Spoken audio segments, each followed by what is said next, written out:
যারা গত 5 তারিখে United College of Aviation Science and Management থেকে বিটেকের আন্ডারে পিয়ারসনের আন্ডারে diploma high national diploma in aeronautical engineering এবং national diploma in aeronautical engineering সম্পন্ন করেছেন, আপনাদের সবাইকে অনেক অনেক অভিনন্দন। অ্যাভিয়েশনে আপনাদের এই পথ চলা অনেক সুখের, সুন্দর এবং অনেক উচ্চ প্রসারী হোক, সেই আশা ব্যক্ত করেই আজকের এই লাইভ অনুষ্ঠানটি শুরু করছি। আপনাদের সার্টিফিকেট অ্যাওয়ার্ডিং সেরেমনিতে আমি ছিলাম, কথা বলারও সুযোগ হয়েছে। আবার সময়ের কারণে অনেকের সাথে কথা বলা বা ইন্টারাকশনের সময় হয়নি। তো অনেকগুলো প্রশ্ন আমি সেখান থেকে পেয়েছিলাম, যেটার ভিত্তিতে মনে হলো না, একটা ইনফরমেশান সেশন আপনাদেরকে আমাদের দাঁড় করানো উচিত, যেখান থেকে আমরা সবাই কিছুটা হলেও একটা গাইডলাইন পেয়ে নিজেদেরকে একটা সঠিক অবস্থানে নিয়ে যেতে পারি। যারা অলরেডি পড়াশোনা শেষ করেছেন এনডি বা এইচএনডি এবং যারা পরিকল্পনা করছেন ন্যাশনাল ডিপ্লোমা পড়বেন, তাদের প্রত্যেকের জন্য আজকের এই সেশনটি খুবই গুরুত্বপূর্ণ এবং এটা অনেক ইনফরমেটিভ হবে আমি বিশ্বাস করি। প্রথমত বলে নেই, বিটিইসির আন্ডারে আমরা যে হাই ন্যাশনাল ডিপ্লোমা এবং national diploma in aeronautical engineering প্রোগ্রামটি করে থাকি, এটা ইউকের একটা কারিকুলাম এবং এটা এইচএনডি হচ্ছে গিয়ে আমরা যেটাকে ধরি ব্যাচেলর্সের সেকেন্ড ইয়ারের সমমান। তার মানে আপনি যদি এইচএনডি কমপ্লিট করেন, আপনি ব্যাচেলর্সের সেকেন্ড ইয়ার সম্পন্ন করলেন। যেহেতু এটা ইউকের কারিকুলাম, সেক্ষেত্রে দেখা যায় যে বাংলাদেশের কয়েকটা ইউনিভার্সিটি এটাকে অ্যাকসেপ্ট করে, আপনি সেখান থেকে গ্র্যাজুয়েশন করতে পারবেন, অথবা যদি চান ইউকেতে গিয়ে আপনি গ্র্যাজুয়েশন বা মাস্টার্স আর পিএইচডি করতে পারবেন। ইউকের জন্য এই ডিগ্রিটা 100% পারফেক্ট, সেক্ষেত্রে কোনো সমস্যা নেই। যেহেতু এটা ইউকের কারিকুলাম, সেক্ষেত্রে বাংলাদেশের জন্য একটু ডিফিকাল্টিস হয়। অনেক বিশ্ববিদ্যালয় চাইলে ইলেকট্রিক্যালে করা যায় না। বাট যেহেতু আমরা অ্যারোনটিক্যাল পড়ছি, আমরা অ্যারোনটিক্যাল নিয়েই কথা বলবো, কারণ আমাদের প্যাশন থেকে আমরা অ্যাভিয়েশনে এসেছি। তো অ্যাভিয়েশন এটার ভবিষ্যৎ কি, সেটা নিয়ে আমরা আজকের এই সেমিনারটি সম্পন্ন করতে চাই। যারা এনডি করেছেন ন্যাশনাল ডিপ্লোমা, এটা আমাদের এসএসসি পাস করার পরে, ও লেভেলের পরে আমরা এই ডিগ্রিটা সম্পন্ন করি। এটাকে ইকুইভ্যালেন্ট টু আমরা ধরি হচ্ছে ইন্টারমিডিয়েট।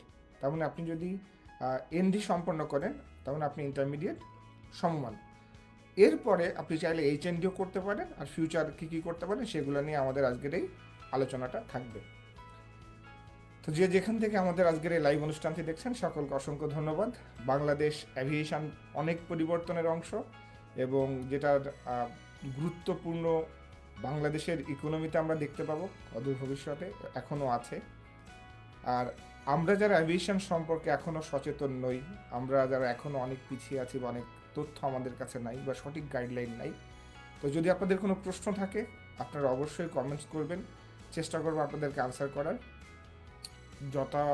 যতটুকু সম্ভব কমপ্লায়েন্স এবং রেগুলেশনের মধ্যে থেকে সঠিক একটা গাইডলাইন আমরা দাঁড় করানোর চেষ্টা করব। আজকের এই ভিডিওটি করা হচ্ছে কোনো কলেজ বা কোনো প্রতিষ্ঠানকে প্রমোট করার জন্য নয়। আমি একজন অ্যাভিয়েশন পার্সোনাল, তো আমিও একটা সময় এই তথ্য জানার যে ক্ষুধা এটা আমার মধ্যে ছিল, সেই জায়গা থেকে আমার ক্ষুদ্র অভিজ্ঞতা, আমার বিভিন্ন রিসার্চ এবং আমার পার্সোনাল যে এক্সপিরিয়েন্স আছে সেখান থেকে আমি আপনাদেরকে এই গাইডলাইনটা দেওয়ার চেষ্টা করছি। এটা সম্পূর্ণ আমার ব্যক্তিগত এবং আপনাদের সকলের সুবিধার্থে। তো চলুন, যারা হায়ার ন্যাশনাল ডিপ্লোমা শেষ করেছেন অ্যারোনটিক্যাল ইঞ্জিনিয়ারিং এইচএনডি ইন্টারমিডিয়েট করার পরে আরও 2 বছর পড়াশোনা করেছেন বাংলাদেশে বিটেক এডেক্সেলের আন্ডারে, তাদের ভবিষ্যৎটা কী হতে পারে? ক্যারিয়ার 2 ধরনের হবে, এক হচ্ছে ইন্ডাস্ট্রি, আরেকটা হচ্ছে গিয়ে আপনার টিচিং। তার মানে আপনি যদি চান এরপর থেকে আপনি ইন্ডাস্ট্রিতে জবের দিকে আসতে পারেন অথবা টিচিংয়ের দিকে আসতে পারেন। তো আসতে গেলে আপনাকে কি কি করতে হতে পারে বা আপনার কোন কোন দিকে যেতে পারেন সেটা নিয়ে কথা বলি। এইচএনডি করার পরে মোস্ট অফ দ্য স্টুডেন্ট যাদের সাথে কথা হয়েছে, আমার মনে হচ্ছে তারা সবাই ইংল্যান্ডের দিকে মুভ করবে, কারণ যেটা ইংল্যান্ডের কারিকুলাম, সব ইংল্যান্ডেই যেতে চাইবে। তো ইউকেতে যদি যান, অ্যারোনটিক্যাল করার পরে সবারই টার্গেট থাকবে যে ব্যাচেলর্স ইন অ্যারোস্পেস ইঞ্জিনিয়ারিং পড়ার। ব্যাচেলর্স ইন অ্যারোস্পেস ইঞ্জিনিয়ারিং, এই যে ব্যাচেলর্স ইন অ্যারোস্পেস ইঞ্জিনিয়ারিং পড়বেন, প্রথমত আপনারা লক্ষ্য রাখবেন যে অ্যারোস্পেস ইঞ্জিনিয়ারিং কেন পড়বেন বা আপনার এরপরে লক্ষ্য কী। লক্ষ্যটা 2 ধরনের হতে পারে, এক হচ্ছে ডিজাইন ম্যানুফ্যাকচারিংয়ে যাওয়া, এক হচ্ছে মেইনটেনেন্সে আসা। এটা নিয়েও আমরা কথা বলবো। তো আমরা প্রথমে ডিজাইন এবং ম্যানুফ্যাকচারিং নিয়ে কথা বলি, দেন আমরা এয়ারক্রাফট মেইনটেনেন্সে আসবো। যদি আমরা ডিজাইন এবং ম্যানুফ্যাকচারিংয়ের দিকে লক্ষ্য করি, তাহলে অ্যারোস্পেস ইঞ্জিনিয়ারিং পড়বো। কোথায় কোথায় পড়বো? অ্যারোস্পেস ইঞ্জিনিয়ারিংয়ে পড়লে অবশ্যই মনে রাখবেন ওই দেশের সেরা বিশ্ববিদ্যালয়গুলোতে পড়ার জন্য। কেন সেরা বিশ্ববিদ্যালয়? হবে কি যে আমরা যেহেতু বাইরের মানুষ, ওই দেশের ন্যাশনালিটি না, ভালো বিশ্ববিদ্যালয় থেকে পড়লে আমাদের যে চাকরির একটা সুযোগ সুবিধা, ইন্টার্নশিপের সুযোগ সুবিধা, এই জিনিসগুলো আমাদের একটু বেড়ে যাবে এবং আপনার জব মার্কেটে আপনার একটা ডিমান্ড তৈরি হবে। এবং ভালো বিশ্ববিদ্যালয়গুলোতে কেন ভালো বলা হয়? কারণ তাদের ফ্যাকাল্টি অনেক রিচ থাকে, তাদের ল্যাব অনেক রিচ থাকে, তাদের ওখানে প্র্যাকটিক্যাল থেকে শুরু করে সবগুলো সুন্দরভাবে হাতে কলমে শেখানো হয়, যাতে একটা স্টুডেন্ট ওখান থেকে বেরিয়ে গিয়ে একটা মানব সম্পদে পরিণত হতে পারে। এই দিকটাতে আমাদের খেয়াল রাখতে হবে। এখন অ্যারোস্পেসে যখন আমরা পড়তে যাব, আমাদের অনেকগুলো মেজর আছে, তো সেখানে আমার প্রশ্ন এসেছিল যে আমরা আসলে কোন মেজরটা নিলে আমার জন্য চাকরিতে সুবিধা হবে। দেখুন, অ্যাভিয়েশন এমনই একটা সাবজেক্ট, এটা রোবাস্ট একটা সাবজেক্ট, তো এখানে অনেক মেজরের সম্ভাবনা আছে। আপনার ফিল্ড অফ ইন্টারেস্ট কোনটাতে কাজ করছে সেটা নিয়ে আপনাকে আগাতে হবে। আমি একটা উদাহরণ দিই। আপনি এয়ারক্রাফট ডিজাইন নিয়ে কাজ করতে পারেন, আপনি সিস্টেম ডিজাইন অ্যান্ড ডেভেলপমেন্ট নিয়ে কাজ করতে পারেন, আপনি কম্পোনেন্ট ডিজাইন অ্যান্ড ডেভেলপমেন্ট নিয়ে কাজ করতে পারেন, ফ্লাইট কন্ট্রোলস নিয়ে কাজ করতে পারেন, মানে শিখতে পারেন, স্টাডি করতে পারেন, অ্যারোডাইনামিক্স নিয়ে স্টাডি করতে পারেন, হিউম্যান ফ্যাক্টরস এবং আর্গোনমিক এটা নিয়ে কাজ করতে পারেন। তারপরে আপনি এখন লোড অ্যান্ড ব্যালেন্স বা স্ট্রাকচার এটা নিয়ে কাজ করতে পারেন, ম্যাটেরিয়ালস ডেভেলপমেন্ট বা ম্যাটেরিয়ালস নিয়ে কাজ করতে পারেন, কম্পোজিট নিয়ে কাজ করতে পারেন। বর্তমান প্রেক্ষাপট যদি চিন্তা করেন, 24-এর লাস্টে দেখবেন যে এক সপ্তাহে 5 থেকে 6টা ইনসিডেন্ট বা অ্যাক্সিডেন্ট হয়ে গেছে। তো ধরেন আমি একটা উদাহরণ দিই যে আপনি স্ট্রাকচার নিয়ে কাজ করেন, এমন একটা কম্পোজিট তৈরি করেন যেটার ফ্রিকশন লেভেল এত হাই হবে যে এত ফ্রিকশনেও সহজে ফায়ারটা আসবে না। হতে পারে একটা কনসেপ্ট, এটা একটা কনসেপ্ট, বাট ট্রাই করেন এটাকে ডেভেলপ করার জন্য।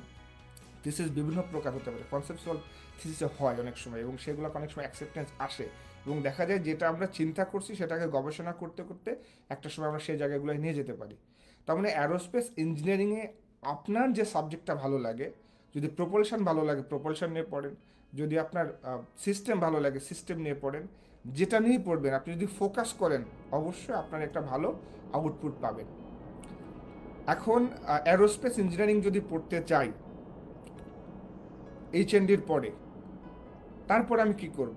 অ্যারোস্পেস শেষ করার পরে আপনি চাইলে ফার্দার স্টাডিতে মাস্টার্স করতে পারেন, দেন PhD করতে পারেন। তবে একটা জিনিস মনে রাখবেন, মাস্টার্স যখন করবেন বা গ্র্যাজুয়েশন যখন করবেন, একটা দুইটা রিসার্চ পেপার যদি ভালো হয়, PhD আপনি টাকা দিয়ে করবেন না। আপনার টার্গেট থাকবে PhD আপনি ফুল ফান্ডেড স্কলারশিপ নিয়ে করবেন।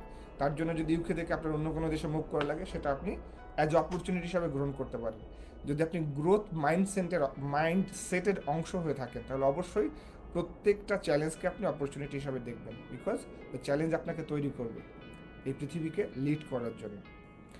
আমি যে কথাগুলো বলছি এটা এত সহজ যাত্রা নয়, কিন্তু এটার একমাত্র অংশীদার বা পথ চালক হচ্ছেন আপনি। আপনি যেভাবে এটাকে অ্যাকসেপ্ট করবেন, যেভাবে এটাকে মনিটাইজ করবেন, সেভাবে আপনি সামনের দিকে যেতে পারবেন। একই বিশ্ববিদ্যালয় থেকে যদি গ্র্যাজুয়েশন করেন, মাস্টার্স ওই বিশ্ববিদ্যালয় থেকে করলে, PhD অন্য জায়গা থেকে করবেন। এর পিছনে অনেক রহস্য আছে, কোনো এক সময় পার্সোনালি কথা হলে বলবো। এখন কথা হচ্ছে গিয়ে যে আমি মাস্টার্সকে তাহলে এই সাবজেক্টেই থাকবো, ডিপেন্ড করে আপনার মনের যে আকাঙ্ক্ষা, আপনি কি চাইতেছেন। আপনি গ্র্যাজুয়েশন করার সময় ফিল হলো যে না আমি ইঞ্জিনিয়ারিংয়ে থাকবো না, I am to switch in management, no problem, আপনি MBA করেন, আপনি ফাইন্যান্স নিয়ে পড়েন, যেটাতে আপনার ফিল্ড অফ ইন্টারেস্ট কাজ করে। মনে হলো না আমি এয়ার অর্ডিন্যান্স নিয়ে পড়তে চাই, ওকে, আপনি ব্যাচেলর শেষ করার পরে আপনি এয়ার অর্ডিন্যান্স নিয়ে পড়েন। এয়ার অর্ডিন্যান্স নিয়ে কোথায় পড়তে পারেন? অনেক বিশ্ববিদ্যালয় আছে যারা এয়ার অর্ডিন্যান্সের উপরে, রেগুলেশনের উপরে পড়ায়, ঠিক আছে। এই কাজগুলো আপনারা করতে পারেন আপনাদের সুবিধার্থে। যা কিছুই করেন এটা সম্পূর্ণ ডিপেন্ড করছে আপনার অন্তর থেকে কি চাইতেছেন, কোন সাবজেক্টকে ভালোবেসে আপনি শিখতে পারেন। এখন আসি আমরা ইউকের কোন বিশ্ববিদ্যালয়, ইউকেতে যদি যাই কোন বিশ্ববিদ্যালয়গুলোতে আমরা পড়তে পারি। আমি একটা রিসার্চ দেখেছিলাম, সেটা একটু শেয়ার করতে চাই। It's a complete university guide. ওদের ওখানে আমি জিজ্ঞেস করেছিলাম যে আপনাদের ইউকেতে টপ 10 অ্যারোস্পেস বা অ্যারোনটিক্যাল ইঞ্জিনিয়ারিং ইউনিভার্সিটির জন্য। ওরা এক নম্বরে সাজেস্ট করছে Imperial College London, University of Bristol, University of Southampton, University of Sheffield, Loughborough University, University of Nottingham, University of Birmingham, Queen's, University Belfast, University of Leeds, University of Liverpool, এরকম একটা list ওরা দিয়েছে। এটা আপনারা অনলাইনে search করলেই পেয়ে যাবেন। সেখান থেকে যেটা আপনি কোর্স কারিকুলাম দেখে আপনার সুইটেবল মনে হবে, যেটা মনে হবে না এই এই এই টপিকগুলো আমার বেশ ইন্টারেস্টিং লাগে, আপনি সেখান থেকে একটা পিক করে নিতে পারেন। খরচের জায়গা থেকে আসি। ইউকেতে সাধারণত আমাদের দেখা যায় যেহেতু আমরা ইন্টারন্যাশনাল স্টুডেন্ট, আমাদের টিউশন ফিটা একটু হাই থাকে, মোস্ট অফ দ্য কেজেস 10 লাখ টাকার উপরে পার ইয়ার। তো যদি ব্যাচেলর্স এইচএনডি করার পরে করেন, মোস্ট অফ দ্য কেস দেখা যাবে যে ফাইনাল ইয়ারটা আপনাকে করতে হবে, it's known as the top up. তো টপ আপ যদি করেন আপনার ধরেন 10+ লাখ টাকা, যদি স্কলারশিপ দিয়ে একটু কমে যাবে, এটা আপনারা কথা বলবেন। আইএলসি এর অনেক জায়গায় রিকোয়ারমেন্টস থাকে, অনেক জায়গায় রিকোয়ারমেন্টস থাকে না। এরপরে যদি এমএস করেন, এমএস 12 লাখ প্লাস বা 10 লাখ প্লাস, এমনই ডিপেন্ড করে। ইউকের সুবিধা কি জানেন, ইউকেতে মাস্টার্স করতে হয় মাত্র 1 বছরে, অন্যান্য সব জায়গায় কিন্তু 2 বছর। ইউকেতে এইটাই একটা বড় অপরচুনিটি, মাস্টার্স আপনাকে 1 বছরে দিয়ে দিবে। মানে আপনি অন্য জায়গায় গেলে 2 বছর, এখানে আপনি 1 বছর এগিয়ে গেলেন। এবং অন্য অনেক জায়গায় আছে পিএইচডি ডিগ্রি 4 to 6 ইয়ার বা 8 ইয়ার্স, কিন্তু ইউকেতে most of the cases 3 years. তো এটা আপনি কথা বললে আস্তে আস্তে এটা সব ইনফরমেশন আপনি ইউনিভার্সিটি থেকে পেয়ে যাবেন। তো যারা অ্যারোস্পেস ইঞ্জিনিয়ারিং পড়তে চান, তো তারা এই জিনিসগুলো আপনারা দেখতে পারেন। আমি আরেকটু রিপিট করি, আপনি চাইলে ডিজাইন অ্যান্ড ম্যানুফ্যাকচারিং মেজর করতে পারেন, সিস্টেম ডিজাইন ডেভেলপমেন্ট নিয়ে পড়তে পারেন, কম্পোনেন্ট ডিজাইন পড়বেন সবই, মানে মেজর কোনটার দিকে ফোকাস করবেন সেটা আমি বলছি। ফ্লাইট কন্ট্রোলস নিয়ে পড়তে পারেন, অ্যারোডাইনামিক্স নিয়ে পড়তে পারেন, হিউম্যান ফ্যাক্টরস অ্যান্ড অ্যালগরিদমিক নিয়ে পড়তে পারেন, লোডস অ্যান্ড ব্যালেন্সিং নিয়ে পড়তে পারেন, স্ট্রাকচার ডেভেলপমেন্ট নিয়ে পড়তে পারেন, আর ম্যাটেরিয়ালস নিয়ে পড়তে পারেন। ম্যাটেরিয়ালস স্ট্রাকচারের একটা পার্ট, আপনি চাইলে এটাকে ডিফারেন্টও করতে পারেন। এবং এই যে ডিজাইন নিয়ে কথা বলছি, ডিজাইনে কী হতে পারে, সাধারণত আমরা দেখা যায় যে আপনি 50 বছর পরে কোন ধরনের এয়ারক্রাফট পৃথিবীতে আসবে, 100 বছর পরে কোন ধরনের টেকনোলজি আমরা ইউজ করব, এই সব কিছু কিন্তু আপনার ফিল্ড অফ ইন্টারেস্ট থেকে প্রত্যেকটা সাবজেক্টের মধ্যে থেকে বেছে নিয়ে পড়তে হবে। এটা গেল যারা BTech in aeronautical engineering level 5 সম্পন্ন করলেন তাদের জন্য একটা দিক। এখন যারা এইচএনডি করেছেন এবং লাইসেন্স করতে চাইতেছেন, মানে এয়ারক্রাফট মেইনটেনেন্স ইঞ্জিনিয়ারিং পড়তে চাইতেছেন, সেদিকটা কী হতে পারে। আপনি চাইলে ইউকেতে গিয়ে ব্যাচেলার্স করতে পারেন এয়ারক্রাফট মেইনটেনেন্স ইঞ্জিনিয়ারিংয়ের উপরে। চেষ্টা করবেন সেই বিশ্ববিদ্যালয়ে পড়ার যাদের এই ফাইনাল ইয়ারটা সিএ ইউকে অথরাইজড, তার মানে তারা যে কোর্সটা করাচ্ছে টোটাল বিটেক বা ব্যাচেলার্স প্রোগ্রামটা সিএ ইউকের অ্যাফিলিয়েটেড বা তাদের অথরাইজেশন আছে, অথবা তারা সেখানে যে মডিউলগুলো পড়ায় সেটা সিএ ইউকে অ্যাপ্রুভড। ফাইনাল ইয়ারে সাধারণত আপনি এভাবে করে মডিউল পাবেন না, কারণ মডিউলটা 1 to 1st এবং 2nd ইয়ারে শেষ হয়ে যায়। আপনি পাবেন শুধু একটা ম্যানেজমেন্টের সাবজেক্ট আর একটা কোয়ালিটির সাবজেক্ট বা রিসার্চ, এভাবে আপনার ফাইনাল ইয়ারটা শেষ হবে। মেইনটেন্যান্সের জন্য এটা কেন বলছি, ইউকেতে বা ইয়াসাতে 2023 সালে একটা রেগুলেশন এসেছে 66A.25, সেখানে লেখা 25A, সেখানে লেখা আছে যদি আপনার ব্যাচেলার্স প্রোগ্রাম অ্যারোনটিক্যাল, মেকানিক্যাল আর ইলেকট্রিক্যালে হয়ে থাকে এবং আপনার টপিক বা সিলেবাস আপনি যেটা কভার করেছেন সেটা যদি কম্পিটেন্ট অথরিটি অ্যাকসেপ্ট করে, তাহলে ইয়াসা এক্সামিনেশনের যে মডিউলগুলো আছে সেখান থেকে কিছুটা আপনি ওয়েভার পেতে পারেন। But the degree and the curriculum should be accepted by civil aviation authority, ওই দেশের সিভিল এভিয়েশন অথরিটি। ইয়াসাতে অ্যাপ্লাই করলে ইয়াসা, সিএতে ইউকে করলে অ্যাপ্লাই করলে সিএ ইউকে। তো সেক্ষেত্রে এটা আপনি দেখবেন যাদের সাথে সিএ ইউকের অ্যাফিলিয়েশন আছে সেখান থেকে যদি পড়েন, আপনার এইচএনডিতে সাবজেক্ট পড়েন, দেখা যাবে আপনি মেইনটেন্যান্সে আসতে গেলে 5-6টা সাবজেক্ট হয়তো আপনার এক্সামিনেশন দেওয়া লাগবে না, এগুলো ওয়েভার হিসেবে পেলেও পেতে পারেন, যেটা নতুন রেগুলেশন এখনও কেউ পায় নাই। তো এটা আপনারা কনসিডার বা বিবেচনায় রাখতে পারেন। যদি এয়ারক্রাফট মেইনটেন্যান্স ইঞ্জিনিয়ারিংয়ে যান, সেখানে 2টা দিক আছে, একটা হচ্ছে আপনার এয়ারফ্রেম অ্যান্ড ইঞ্জিন, যেটাকে আমরা B1.1 বলি, আর একটা হচ্ছে B2 avionics, electrical, radio, radar, communications. তো আপনাদের যার যেদিকে ইন্টারেস্ট সে সেদিকে যাবে। এখন কথা হচ্ছে গিয়ে, আমি যদি অ্যারোস্পেস ইঞ্জিনিয়ারিং করি, গ্রাজুয়েশনের পর একটা ইন্টার্নশিপ দিয়ে আমি ডিজাইন বা ম্যানুফ্যাকচারিং, এয়ারবাস, বোয়িং, হানিওয়েল বিভিন্ন জায়গায় আমি সেট হতে পারি বা আমার একটা সুযোগ হতে পারে। তা আমি যদি ব্যাচেলার্স করি এবং আবার লাইসেন্সিংয়ে আসতে চাই, তাহলে আমার কতটা সময় লাগবে, এমন কেমন পরিমাণ টাকা খরচ হতে পারে। ধরুন যে লাস্ট ইয়ারটা করলেন, আপনার 10 লাখ বা 10 লাখ প্লাস টাকা আপনার লাগলো অ্যাজ এ টিউশন ফি। এরপরে যদি মডিউল করতে হয় অ্যাটলিস্ট 5 লাখ টাকা আপনার লাগবে।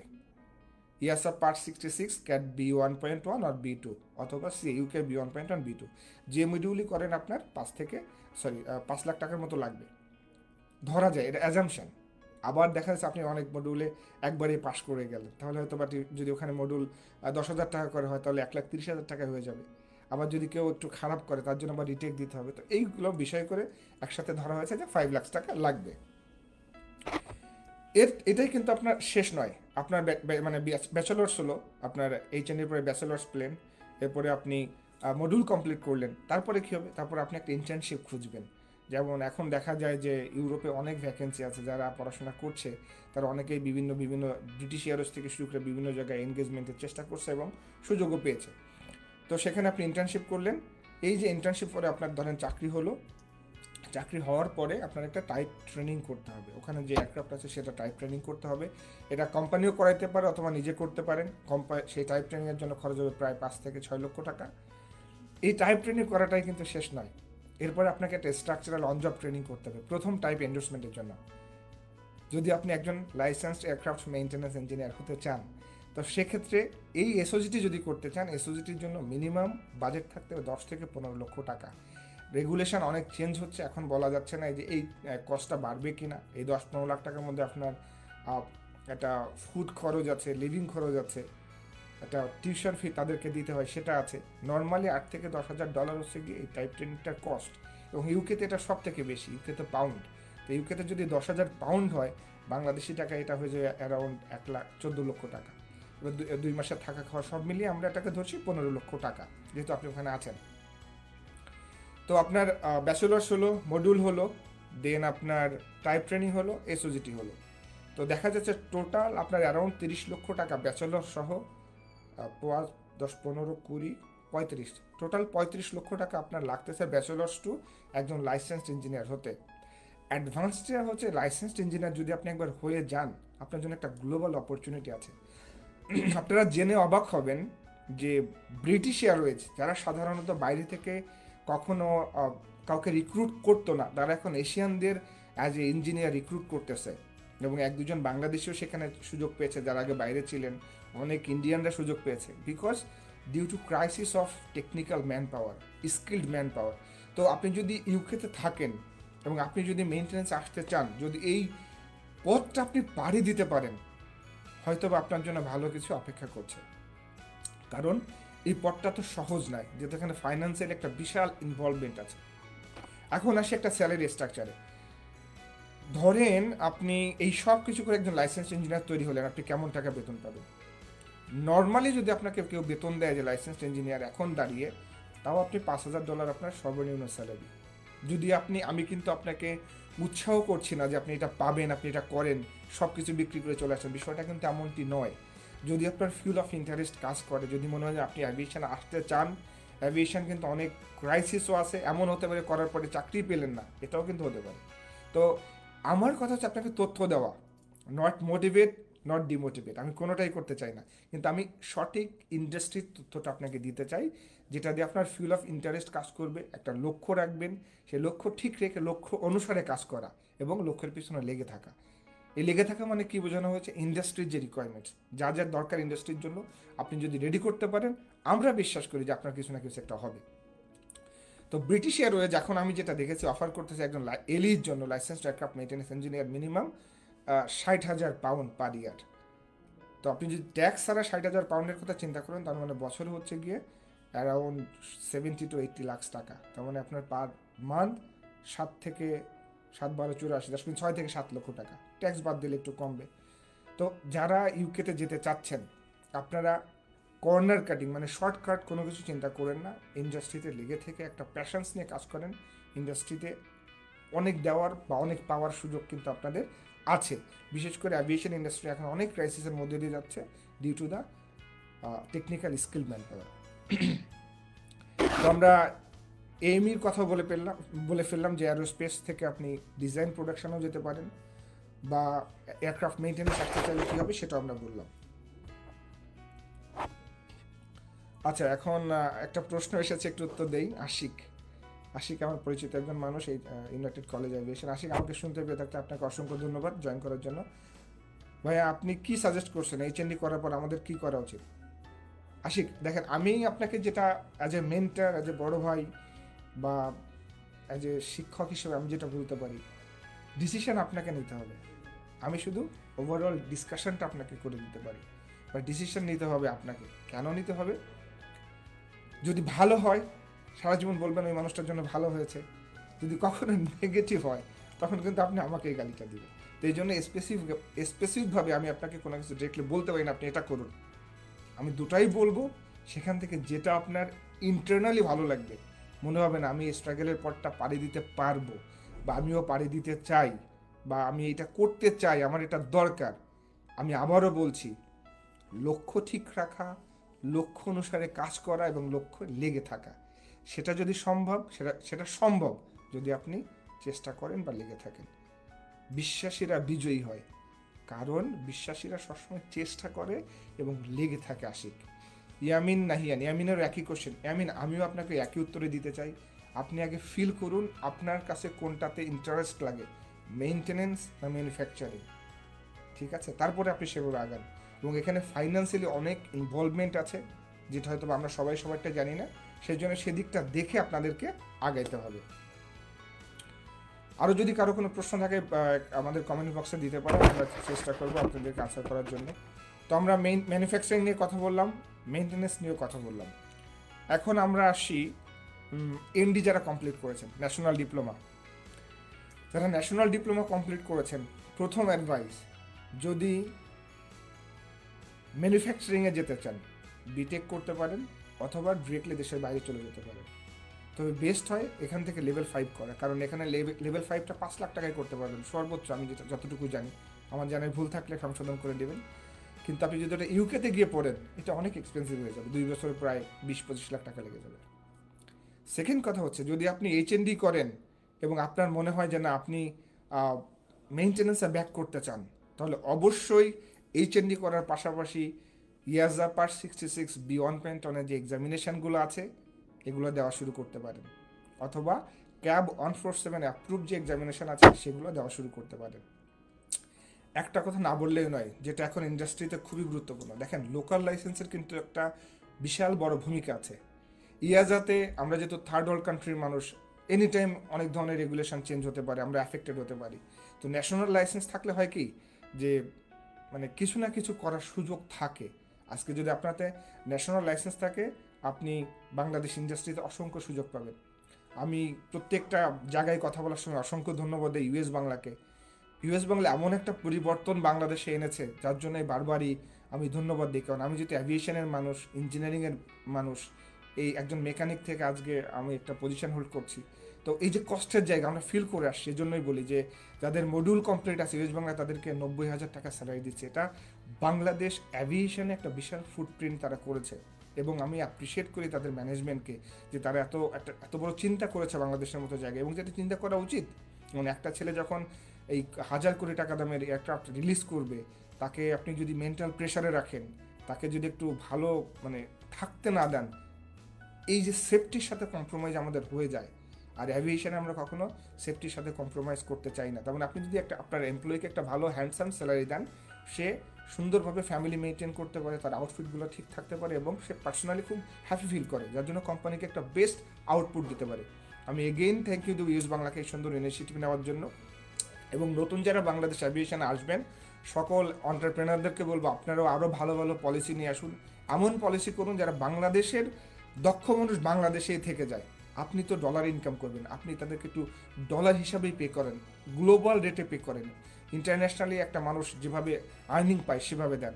একটা বিদেশি ইঞ্জিনিয়ারকে আপনারা যদি 8-10 লাখ টাকা বেতন দেন, একজন বাংলাদেশি ইঞ্জিনিয়ারকে কেন 1 লাখ টাকা 2 লাখ টাকা দিবেন? তাকে একটা 5 লাখ 6 লাখ টাকা দেন, সেও মোটিভেট হোক, তাহলে সে আর দেশ ছেড়ে। এই যে সম্পদ, আজকে যদি একটা এমআরও বাংলাদেশে হয়, বিশ্বাস করেন আপনি এমআরওটা রান করতে পারবেন না, কারণ দক্ষ জনবল বাংলাদেশে নাই।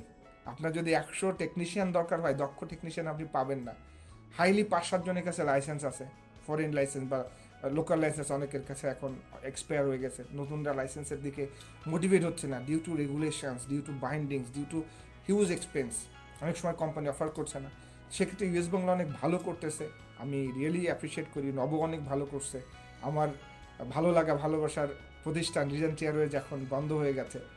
তো আমি এখন বর্তমানে ইমপ্রেসে আছি। ইমপ্রেসের অনেক ভালো ভালো পরিকল্পনা আছে, আমাদের এমডি স্যার অনেক কিছু চিন্তা করেন অ্যাভিয়েশন নিয়ে। ইন ফিউচার আমরাও চেষ্টা করব ইন্ডাস্ট্রিকে ভালো কিছু অফার দেওয়ার জন্য। আমার জায়গা থেকে যে চেষ্টা, সেটা আমার এই দেশ এবং জাতি গঠনে সবসময় থাকবে। কথা প্রসঙ্গে অনেক দূর চলে আসছি। তো যেটা বলছিলাম যে আমরা এনডি থেকে যদি আসি তাহলে মডিউলগুলো শেষ করে ফেলবো 2 বছর এইচএনডি করতে করতে। তাহলে হবে কি, এইচএনডি শেষ, মডিউল শেষ, ইন্ডাস্ট্রিতে আপনি কিন্তু জয়েন করার জন্য মানে কোয়ালিফাইড হয়ে গেলেন যদি আপনি মেইনটেনেন্স আসতে চান। আর যদি ম্যানুফ্যাকচারিংয়ে যেতে চান তাহলে আপনার এই পড়াশোনার পাশাপাশি একটু রিসার্চের সাথে যুক্ত হলেন। বাংলাদেশে অনেক গ্রুপ আছে যেখান থেকে শেখা যায়, যাদের সাথে কাজ করার সুযোগ হয়, প্রজেক্ট করা যায়। তাহলে ইজিলি দেখা হলো ব্যাচেলার্সে একটা ভালো কিছু করার সুযোগ থাকে। এখন হচ্ছে গিয়ে অনেকে না ম্যানেজমেন্টে আসতে চায়। যেমন আমার একটা ইন্টারনাল ফিল আছে, আমি যদিও ইঞ্জিনিয়ার, কিন্তু ইঞ্জিনিয়ারিংয়ে পরিবর্তন করতে গেলে আমাকে কোনো প্রতিষ্ঠানের একটা ভালো জায়গায় যেতে হবে, লিডারশিপ, যেখান থেকে আমি অ্যাজ এ লিডার কথা বললে পরিবর্তন করা সম্ভব। আমার মধ্যে এই চিন্তা চেতনা ছিল বিধায় আমি কিন্তু শর্ট টাইমে একটা সুইস পজিশনে আছি যে আমি ইঞ্জিনিয়ারিং থাকবো, বাট আমি ম্যানেজমেন্টের সাথে কাজ করতে চাই, যেখানে আমি আমার ইনোভেটিভ বা বলেন যে আমি আমার চিন্তাগুলোকে অ্যাটলিস্ট সেখানে ইউটিলাইজ করার সুযোগ পাই। তো যারা ম্যানেজমেন্টে আসতে চান তারা চাইলে এইচএনডি করার পরে ব্যাচেলার্স অথবা বিবিএ এভিয়েশন ম্যানেজমেন্টে করতে পারেন। যারা চান যে না আমি রেগুলারই সিভিল এভিয়েশনে কাজ করব, তাহলে এটাই কিন্তু সুযোগ। এই কোর্স শেষ হওয়ার পরপরই যদি ব্যাচেলার্স করেন, আপনি দেখেন রেগুলেশন নিয়ে কারা পড়ায়, তারপরে আপনার কমপ্লায়েন্স নিয়ে কারা পড়াচ্ছে, সেফটি নিয়ে কারা পড়াচ্ছে, আপনি সেফটির উপরে করতে পারেন। এবং ক্রানফিল্ড ইউনিভার্সিটি ইউকের খুব নাম করে ইউনিভার্সিটি, অ্যাভিয়েশন সেফটির উপরে অনেক ব্যাচেলার্স প্রোগ্রাম দেয়, মাস্টার্স দেয়, পিএইচডি দেয়। এইসব সাবজেক্টগুলো পড়লে দেখা যায় যে মানুষ বেকার থাকে না, কিছু না কিছু করার একটা সুযোগ হয়ে যায়। আচ্ছা, এখন আরেকটা প্রশ্নের উত্তর দিয়ে নেই। হামিম খান, আসসালামু আলাইকুম ভাইয়া, অ্যাব্রোডে ফুল এয়ারক্রাফট মেইনটেনেন্সে পড়া নিয়ে যদি একটু রোড ম্যাপ বলতেন। সবথেকে ভালো হতো আমি যদি আপনার কোয়ালিফিকেশানটা জানতাম। আচ্ছা, যদি আপনি ইন্টারমিডিয়েট পাস করে থাকেন চাইলে আপনি ব্যাচেলার্স প্রোগ্রামেও যেতে পারেন, যেটা আমরা আলোচনায় ছিলাম অলরেডি, যেটা দিয়ে আপনি লাইনেও আসতে পারেন, বেজেও যেতে পারেন, অথবা ডিজাইন প্রোডাকশনে কাজ করতে পারেন। আর যেহেতু ডাইরেক্টলি আপনি মেইনটেনেন্সের কথা বলছেন, আপনি যদি আমার অ্যাডভাইস নেন, আমি বলবো যে ব্যাচেলার্সের দিকে না যাওয়ার জন্য যদি মেইনটেনেন্সে যেতে চান তো ডিরেক্টলি একটা 147 অ্যাপ্রুভড, ইয়াজা 147 অ্যাপ্রুভড 2 ইয়ার্স কোর্সে এনরোল হয়ে যান।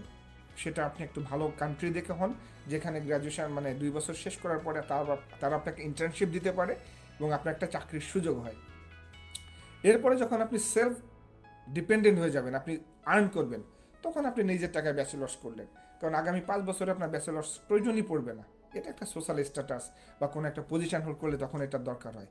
এছাড়া মেইনটেনেন্সে ব্যাচেলার্স এত বেশি আহামরি ভূমিকা নাই বললেই চলে, কারণ আপনি তো কোয়ালিটিতে যাবেন না। কোয়ালিটিতে গেলে অনেক সময় ব্যাচেলার্স চাই, যেহেতু আপনি ডিরেক্টলি মেইনটেনেন্স ইঞ্জিনিয়ার হতে চাচ্ছেন, আপনার 2 বছরের অ্যাপ্রুভ কোর্স থাকলো, লাইসেন্স করলেন, ইঞ্জিনিয়ার হয়ে গেলেন, আশা করি আপনার জন্য বেশ ভালো হবে। এখন যদি বলেন যে কোন দেশে যাব, এটা আপনাকে সিদ্ধান্ত নিতে হবে। আমি অনেকগুলো প্রতিষ্ঠানের নাম বলেই বলা যায়, কিন্তু এটা আসলে ভিডিওতে এভাবে বলা ঠিক হবে না। আপনি পার্সোনালি কন্ট্যাক্ট করেন, আমি কয়েকটা প্রতিষ্ঠানের রিকমেন্ডেশন আপনাকে করতে পারবো। থ্যাংক ইউ হামিম আপনার কমেন্টস করার জন্য। এখন যারা এনডিতে আমরা যে প্রসঙ্গে ছিলাম, তো পড়ার পাশাপাশি 2 বছরের সাথে যদি মেইনটেনেন্স আসতে চান তাহলে আপনি মডিউলগুলো শেষ করে ফেলতে পারেন, এবং ইন্ডাস্ট্রির সাথে কিপ ইন টাচ থাকলে অবশ্যই আপনি মেইনটেনেন্স একটা সুযোগ পাবেন। আমি আবারও বলছি, মেইনটেনেন্স জার্নিটা ইজ নট ইজি। একটা এয়ারলাইন্স আপনাকে 7-8 লাখ টাকা 5 লাখ টাকা বেতন দিবে, আপনি 50 লাখ টাকা খরচ করে আসবেন, টাকা আপনার থাকতে পারে, কিন্তু এই যে সময় 3, 5, 10 বছর, এই যে প্যাশান্স, এটা কিন্তু আপনাকে রাখতে হবে। এটা কিন্তু অবশ্যই মাথায় রাখবেন। একজন এলি হতে গেলে মিনিমাম 10 বছরের একটা সময় আপনাকে হাতে নিয়ে আগাতে হবে। আপনি জানেন না কখন কোন রেগুলেশন চেঞ্জ হবে, আপনি জানেন না আপনি কখন কোথায় আটকাবেন। তো সব দিক বিবেচনা করে নর্মালি আমরা 10 ইয়ার্স ধরে রাখি যদি আপনি একজন লাইসেন্সড ইঞ্জিনিয়ার হতে চান। এরপরে ছিলাম হচ্ছে অ্যাভিয়েশন ম্যানেজমেন্ট। যারা ম্যানেজমেন্টে কাজ করতে চান তারা ব্যাচেলার্সে ম্যানেজমেন্টে করতে পারেন, এরপরে এমবিএ করতে পারেন অ্যাভিয়েশন ম্যানেজমেন্টের উপরে। যেমন আমি একটা মাস্টার্স করেছিলাম, masters in sustainable air transport management. সেখানে আমি অনেক কিছু শিখেছি, আসলে পড়াশোনা করলে শেখার শেষ নাই। তো আমি আমার ফিল অফ ইন্টারেস্ট থেকে শিখেছি, কারণ আমার মনে হচ্ছে আমি জিনিসটা জানতে চাই। সাস্টেনেবিলিটি, কারণ আমরা এখন দেখবেন সব জায়গায় প্রত্যেকটা ইন্ডাস্ট্রি, গার্মেন্টস থেকে শুরু করে প্লাস্টিক থেকে শুরু করে সবাই সাস্টেনেবিলিটি নিয়ে কথা বলা শুরু করেছি। এবং অ্যাভিয়েশন ইন্ডাস্ট্রি, আমাদের যে কার্বন ডাইঅক্সাইড নির্গত হয় টোটাল সারা পৃথিবীতে 3% এটার জন্য দায়ী অ্যাভিয়েশন ইন্ডাস্ট্রি। তো অ্যাভিয়েশন ইন্ডাস্ট্রি এখন কনসার্ন কীভাবে আমাদের এই পৃথিবীটাকে বসবাসের জন্য আরও বেশ সুন্দর করে তোলা যায়। ঠিক আছে, সেই জায়গা থেকে আমি এটা পড়েছি, আমার একটা ফিল অফ ইন্টারেস্ট ছিল, আমি শিখেছি অর্গানাইজেশন কীভাবে ম্যানেজ করতে হয় বা সাস্টেনেবিলিটি নিয়ে কীভাবে কাজ করতে হয়। তো আপনাদের যদি এ ধরনের আগ্রহ থাকে যে না আমি সাস্টেনেবিলিটি নিয়ে পড়বো, আমি ইকাওতে কাজ করব, আহ, কথা বললে কখনো কথা মানে শেষ হয় না, একটার সাথে একটা চলে আসে। বাংলাদেশ থেকে এক দুজন মানুষ আছে যারা এয়ারবাসে কাজ করে বা বোয়িংয়ে কাজ করে, এবং বেশিরভাগই দেখা যায় তারা এখন সে দেশের সিটিজেন। আপনাদের মনে এমন কিছু ঢোকান যে আগামী 10 বছর পর আমি বোয়িংয়ের রিজিওনাল ডাইরেক্টর হব বাংলাদেশের বা সাউথ এশিয়ার, আমি এয়ারবাসের রিজিওনাল ডাইরেক্টর হব। সবাই শুধু লাইনে যাবেন, সবাই শুধু ম্যানুফ্যাকচারিংয়ে যাবেন। এই যে ডেভেলপমেন্ট বা লিডারশিপের যে জায়গাগুলো, এইগুলো নিয়েও একটু চিন্তা করেন। আপনি যদি মনের ভিতর আনেন যে আপনি পারবেন, সম্ভব। যে আমি ইকাওতে কাজ করব, ইকাওতে কাজ করতে গেলে কি হয়, 15 বছরের মিনিমাম একটা এক্সপিরিয়েন্স লাগে যে কোনো জায়গায়, 10 to 15 ইয়ার্স। সেটা এয়ারলাইন্স হোক, সেফটিতে হলে হয় সিভিল এভিয়েশনে এয়ারলাইন্স ইন্সপেক্টর হিসেবে কাজ করেছেন, অথবা কোথাও কোয়ালিটি ম্যানেজ বা সেফটি ম্যানেজার হিসেবে কাজ করেছেন 15 বছর, এবং কিছু কোর্সের রিকোয়ারমেন্টস থাকে। তো আপনার যে রোড ম্যাপ, এটা আমি 100% আপনাকে করে দিতে পারবো না, এটা বুনতে হবে আপনার। আমি গাইডলাইন দিব, আমি তথ্য দিব, আপনি বানাবেন। ওকে, আমি আজকে এখানে আসি, আমি 10 বছর পরে আমাকে ইকাওতে দেখতে চাই, আমি বোয়িংয়ে দেখতে চাই। ওকে, 15 বছর পরে বাংলাদেশে যদি কোনো এমআরও হয়, আমি এমআরওর হেড হিসাবে যাব, আমি কমপ্লায়েন্স ম্যানেজার হিসাবে যাব, আমি ওখানকার ডাইরেক্টর অফ ইঞ্জিনিয়ারিং হিসাবে যাব, আমি সিইও হব, আমি সিও হব। রিসার্চ বলছে একটা এয়ারলাইন্স তখনই ভালো করে সেই এয়ারলাইন্সের সিইও যদি ইঞ্জিনিয়ারিং ব্যাকগ্রাউন্ড থেকে আসে। অনেকেরই আর্গুমেন্ট আছে যদি ফাইন্যান্স থেকে আসে তাহলে ভালো হয়, তাহলে বেশ ভালো হয়। কিন্তু রিসার্চ বলছে, আমি একটা আর্টিকেলে পড়েছি লিঙ্কডিনে, যে ইঞ্জিনিয়ারিং থেকে আসলে সেই প্রতিষ্ঠানের সিওরা সবসময় ভালো করে। আমার কাছে এখন লিঙ্কটা নাই, থাকলে আমি শেয়ার করে দিতাম, তবে আমি চেষ্টা করবো বের করে তো শেয়ার করার জন্য। তো এটা মনে ঢোকাতে হবে যে আমি এই জায়গাটা চাই, আমার দরকার, আমার এটা ক্ষুধা আছে। সরি। তো যদি আপনি এটা চেষ্টা করেন, অবশ্যই পারবেন। তো ম্যানেজমেন্টের অনেক দিক আছে। আপনি ম্যানেজমেন্ট থেকে পাশ করলে ground operation, flight management, supply chain, security, safety, অনেক কিছু করা সম্ভব। এখন একটা কথা বলি, বাংলাদেশ একটা দিকে খুবই এখনো পিছিয়ে আছে। সেটা কি? Aircraft leasing. এয়ারক্রাফট লিজিং নিয়ে বাংলাদেশে চর্চা নেই বললেই চলে। তো আমরা যদি লিজিংটাকে একটু ফোকাস করি, যে মনে হয় না আমি লিজিং নিয়ে কাজ করতে চাই, এটা বেশ ইন্টারেস্টিং। বাংলাদেশে এই ধরনের মানুষের সংখ্যা খুবই কম। হয়তো বাংলাদেশ বিমানে যারা আছে তারা এক্সপার্ট আছে, বাট তারা ইন্ডাস্ট্রিতে ওইভাবে রিকগনাইজ না। যারা এখন ইউএস বাংলাতে আছে তারা ইন্ডাস্ট্রিতে রিকগনাইজ না। তো আমি রিকগনাইজ হতে চাই, আমি গ্লোবাল কনসালটেন্ট হতে চাই। তো এই আগ্রহ যদি মনে থাকে, আপনি ব্যাচেলার্সের পরে মাস্টার্স করতে পারেন, সরি, অথবা ব্যাচেলার্সের পরে লিজিংয়ের উপরে পোস্ট গ্রাজুয়েট ডিপ্লোমা করতে পারেন, অথবা অনেক ট্রেনিং করতে পারেন লিজিংয়ের উপরে। এবং সর্বোপরি যে জিনিসটা মনে রাখবেন, ইন্ডাস্ট্রিতে কিছু রিকগনাইজ কোর্স আছে, যেমন আইএটা এবং ইকাও, ইন্টারন্যাশনাল সিভিল এভিয়েশন অর্গানাইজেশন, এবং আইএটা, ইন্টারন্যাশনাল এয়ার ট্রান্সপোর্ট অ্যাসোসিয়েশন। তারা যে কোর্সগুলো করায় এটা অনেক এক্সপেন্সিভ কোর্স হয়। দেখা গেলো যে আপনার 3 দিনের ট্রেনিং $1,600, 4 দিনের ট্রেনিং $2,600। অনলাইনেও করা যায়, তাদের ওখানে গিয়েও করা যায়। তো যখন আপনারা নিজেরা আর্ন করবেন, যে যে পজিশনে থাকবেন এবং টার্গেট থাকবে ক্যারিয়ারটাকে ওই দিকেই এস্টাবলিশ করার, এই ইন্ডাস্ট্রি রিকগনাইজ কোর্সগুলো করার চেষ্টা করবেন। সেলফ ক্যারিয়ারে ডেভেলপমেন্ট করতে হলে প্রথমে তো নিজে এক্সপেন্স করবেন, এরপরে ইন্ডাস্ট্রি থেকে রিটার্ন আপনি পাবেন। এরপরে যখন একটা অবস্থান তৈরি হবে তখন আপনাকে করতে হবে না, অর্গানাইজেশনের ভালোর জন্য করাবে। আমরা এই 2025 এসে স্বাধীনতা, মানে আমাদের সিভিল এভিয়েশনের 40 বছর পূর্তিত, আমাদের দেশে এখনও আমরা গ্লোবাল অ্যাভিয়েশনটাকে এখনও আমরা মেনটেন করতে পারি না।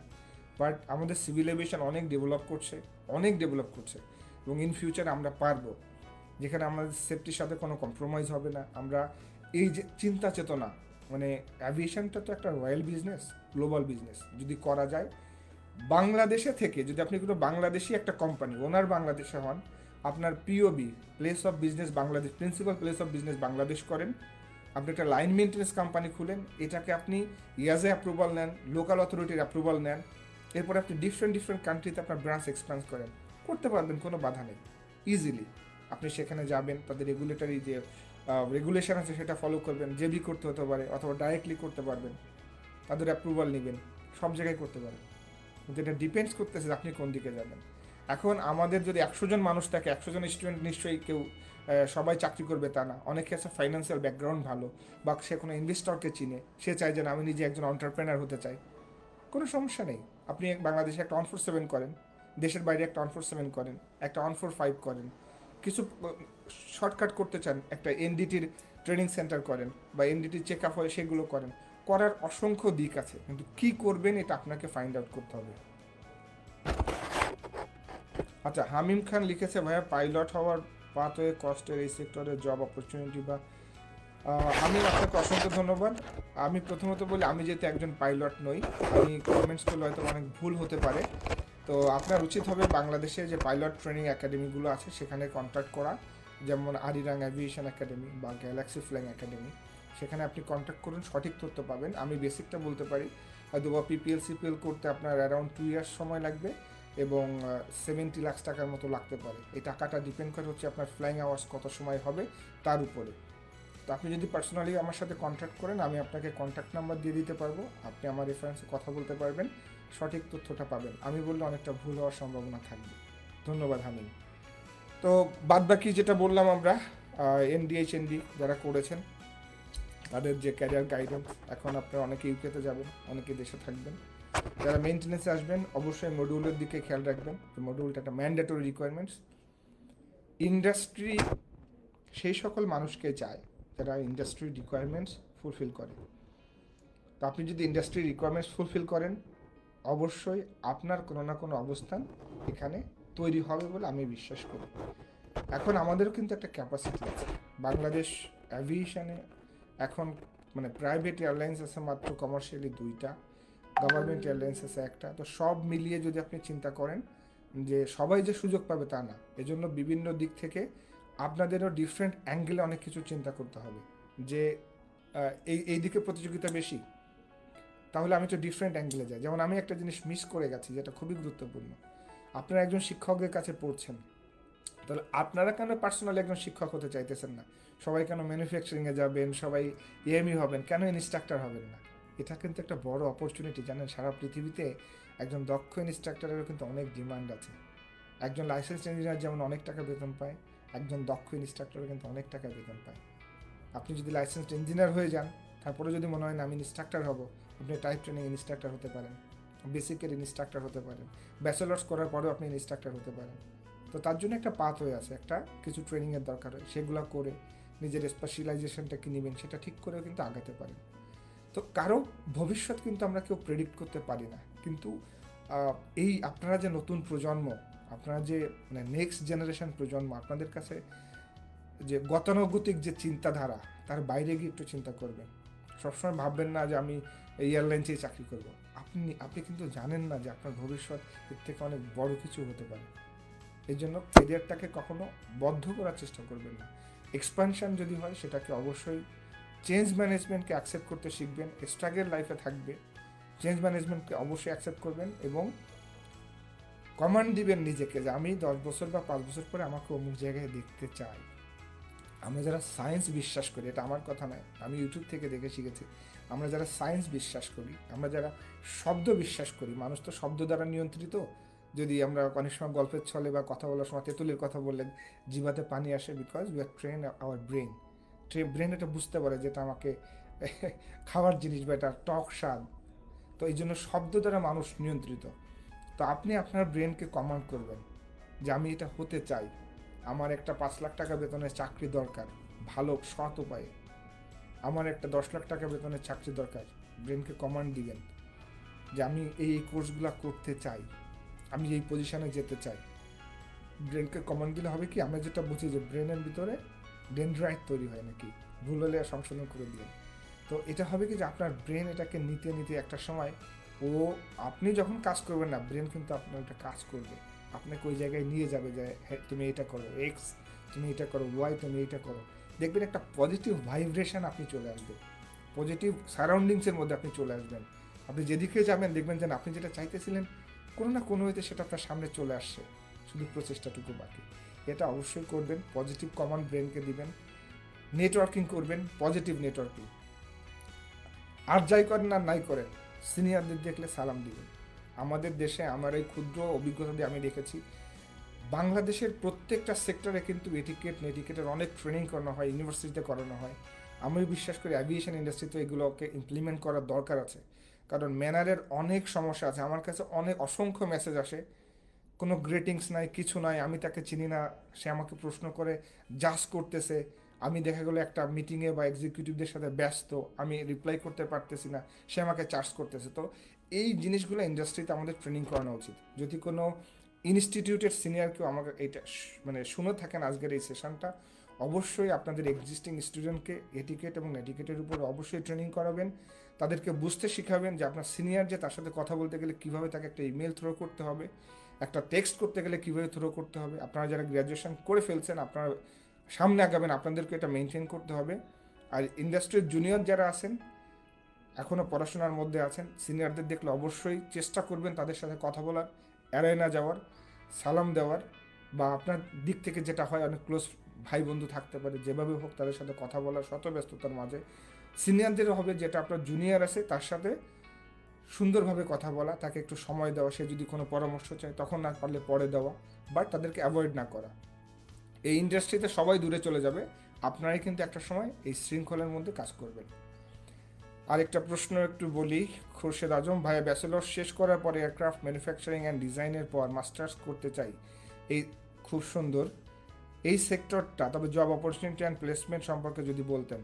খুরশেদ আজম, আপনাকে অসংখ্য ধন্যবাদ। আমি খুবই খুশি এমন একজন পেলাম যিনি ম্যানুফ্যাকচারিংয়ে যাওয়ার পরে তার জব সেক্টর দেখেন। আপনি যদি ভালো বিশ্ববিদ্যালয় থেকে মাস্টার্স করেন, আপনাকে জব খুঁজতে হবে না।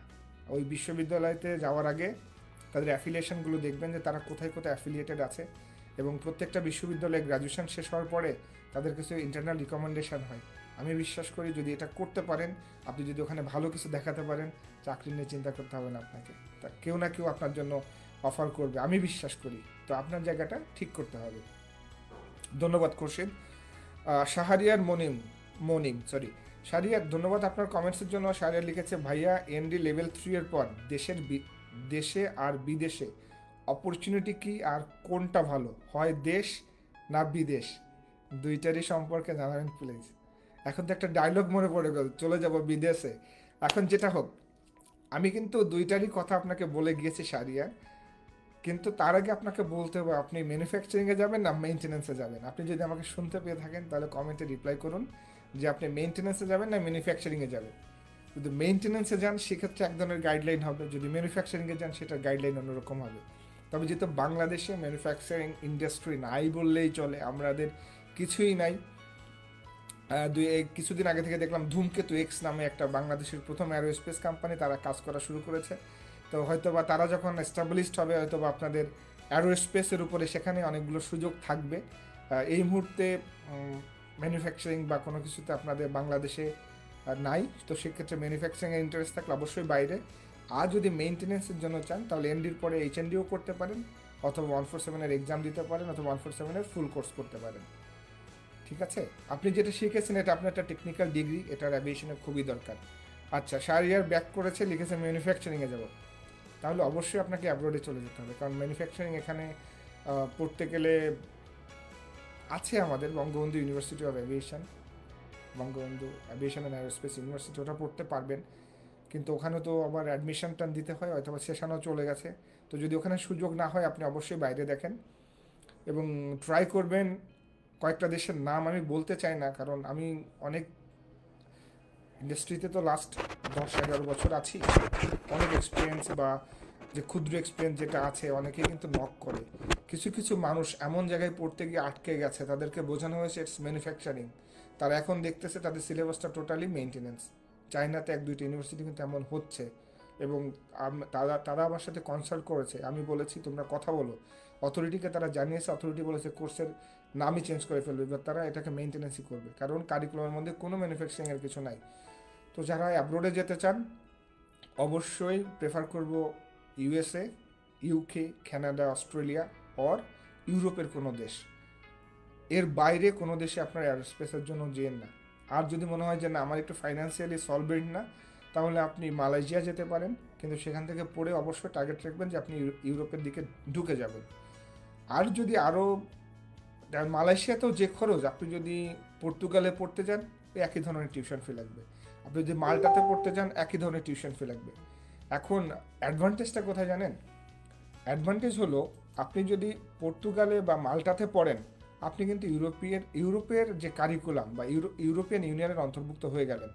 এটার অনেক বড় অ্যাডভান্টেজ আছে। যেমন আমরা কিন্তু অনেকেই বাইরে সেটেল ডাউন হতে চাই ফ্যামিলি সহ। তো আপনি যখন একটা মাল্টা থেকে ব্যাচেলার্স করবেন মাত্র 2,000 ইউরো মেবি টিউশন ফিস, বা ডেনমার্ক থেকে করবেন, অনেক জায়গায় আবার ফ্রিও করা যায়। তো হাঙ্গেরিতে অনেকগুলো স্কলারশিপ দেয়। তো এগুলোর অনেক সেশন থাকে ব্যাচেলার্স, মাস্টার্স, পিএইচডিতে। তো যদি অল্প টাকায় ইউরোপ থেকে করা যায়, আপনি ইউরোপে সেটেল হয়ে যাওয়ার একটা সুযোগ থাকবে।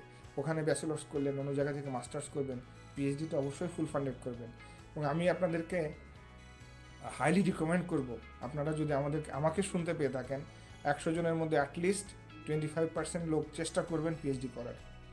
কারণ আপনি যখন পিএইচডি করবেন, মেইনটেনেন্স ইঞ্জিনিয়ারের যে ক্যারিয়ার প্ল্যাটফর্ম, সেটা এক ধরনের। যে পিএইচডি করে যে প্রফেসর ইউনিভার্সিটি বা তার যে একটা নেটওয়ার্ক, সেটা ডিফারেন্ট প্ল্যাটফর্ম। তো হবে কি যে প্রত্যেকের জায়গা থেকে ডিফারেন্ট কিছু করার চেষ্টা যদি করেন, একদিকে না গিয়ে হবে কি, আপনার একটা কমিউনিটি হতে পারবেন এবং একটা সময় গিয়ে একজন একজনকে হেল্প করতে পারবেন। সবাই যদি একদিকে ঝাঁপাই পড়েন, তাহলে তো অন্য রুটগুলো আর কী হবে? ঠিক আছে, এই জন্য ফোকাসটাকে ডিফারেন্ট অ্যাঙ্গেলে আপনারা একটু চেষ্টা করুন। আর ইন্ডাস্ট্রি রিকগনাইজ যে কোর্সগুলো আছে ইকাও, এটা যেমন ধরেন আপনি কিন্তু সেফটি ম্যানেজার, তাহলে অসংখ্য সেফটির কোর্স ইকাও করায়, এটাও করায়, সেখান থেকে করবেন। আপনি ইন্ডাস্ট্রির যে নলেজ বা যে ট্রেনারগুলো থাকবে, আপনি একদম অ্যাকচুয়াল এনভায়রনমেন্ট পাবেন, যে আপনার মানে ক্যারিয়ারটা অনেক ইজি হয়ে যাবে। আপনার যেখানে চাকরি করবেন সেখানের কাজগুলো অনেক সহজ হয়ে যাবে। এখন মেইনটেনেন্স ইঞ্জিনিয়ারিং যারা ব্যাচেলার্স পড়তে চান ইউকেতে, তার কয়েকটা প্রতিষ্ঠানের নাম আমি একটু বলে দিই আপনাদেরকে। কিংস্টন ইউনিভার্সিটি আছে, যেখানে আপনি মেইনটেনেন্স পড়তে পারেন, ওদের টপ আপ করা যায়।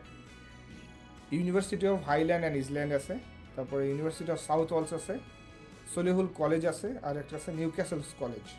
এই পাঁচটাতে আপনি এয়ারক্রাফট মেইনটেনেন্স ইঞ্জিনিয়ারিং পড়তে পারেন। ওখানে মোটামুটি সবাই ভালো রিকগনাইজ, এটা জানে। আর যারা লাইসেন্সে ডিরেক্টলি চলে আসতে চান, তারা 147 কোর্স করুন। এরপরে যদি আপনাদের কোনো কিছু জানার থাকে অবশ্যই জানাবেন, পার্সোনালি হোক।